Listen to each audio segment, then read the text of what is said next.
In the psalm this morning, the psalmist is crying out to God from the depths. What these depths are, we do not know. They could be sorrow, despair, even death. This voice calls out, hoping that God will be there to help. This voice waits for God, waits for hope. And this voice continues to hope that help will come.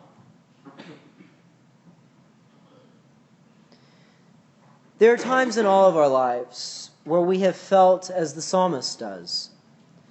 We have called out to God in the hopes that He would hear us and save us from our affliction. And for any of you who may have lost hope, our readings this morning show just how much God is there, ready to help. That He is willing to reach down into any depths to save us, even death itself. In Romans, Paul tells us, "But if Christ is in you, though the body is dead because of sin, the Spirit is alive because of righteousness. If the Spirit of Him who raised Jesus from the dead dwells in you, He who raised Christ from the dead will give life to your mortal bodies, as though His Spirit that dwells through His Spirit that dwells in you." Paul's words are a reminder to us that God loves us and remains with us. And that doesn't end in death. In fact, even in death, God is offering us new life in Him. And we see that love that offers life first in our readings this morning through Ezekiel in the valley of the dry bones.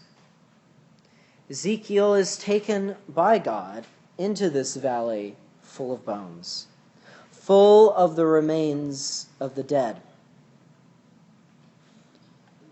And it is to these dead that Ezekiel is told to prophesy to. And the message is this, that even though these bones represent the dead, God still loves them enough to continue to look after them. He loves them enough that He will bring them back from the grave.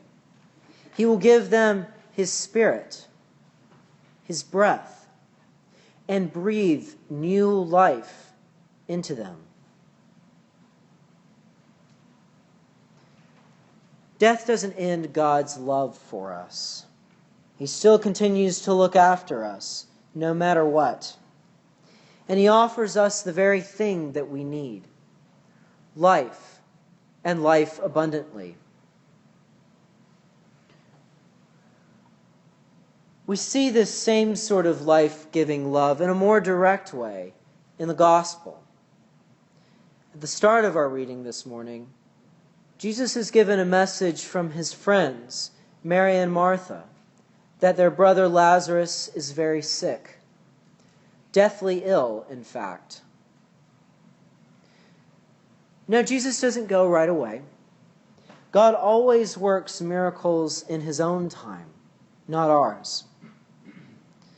But when He does decide to go and to see Lazarus, it is at a dangerous time for Him. It's at a time when the religious leaders are looking for Jesus. They are looking for Him so that they might kill Him and be rid of Him. But in spite of the danger, Jesus still goes to His friend. And when Jesus gets there, when He stands in front of Lazarus' tomb, we see just how much He cares for Lazarus. Because the very thing He does, the very way He shows His love, is by standing there, and He weeps. Now, it's been 4 days at this point that Lazarus has been dead. For all those standing there with Jesus, this is the point of no return. The spirit for them only remains around the body for 3 days after death. For them, at this point, Lazarus is truly dead and gone. This is the fullness of God's life-giving power. Even though Lazarus is past his time, Jesus has not forgotten about him. He still loves and cares for him. And he most certainly can still raise Lazarus from the dead. And Jesus does so, even at the risk to his own life, even at the risk of death by the religious leaders searching for him. In raising Lazarus from the dead, in sending Ezekiel to prophesy to the dry bones, God has shown that he cares for us even after we have died, that he will continue to care for us long after we are dead. So when we find ourselves in despair, when we find ourselves in doubt about God's love, we can remember that our God is a God who wants to restore us. He's a God that wants to give us new and abundant life in him. And that this is a God who loves us no matter what, and wants to be there to help us, even after we are long gone. The kind of faith, the kind of trust that stems from this life-giving love is very real and very powerful.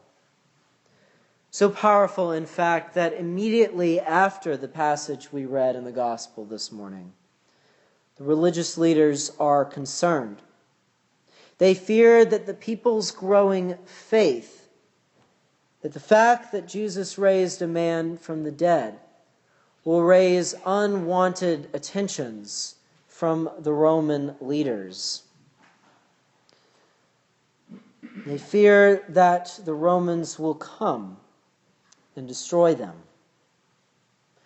Until one of their number, Caiaphas, comes up with the idea that they do not need to fear, because they can just kill Jesus. After all, isn't the death of one man preferable to the death of a nation?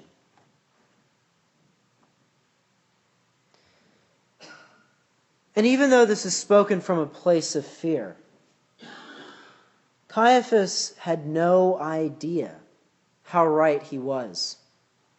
Because Jesus didn't just die for one nation. Instead, he died for the whole world. And his death and resurrection were the ultimate act to raise us all. Next Sunday, we will celebrate Jesus' triumphant entry into Jerusalem, as well as his death and sacrifice for us all.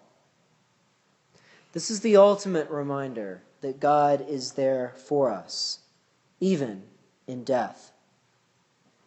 That God is there to save us, even from death. And as we come to a fuller understanding of God's compassion and for his looking out for us, we can be thankful. Thankful that God is willing to save us from death. Thankful that God is willing to raise us to new life. Thankful that God loves us enough to still be mindful of us. We can prepare to give thanks with a loud and grateful shout at the start of our Easter cheer.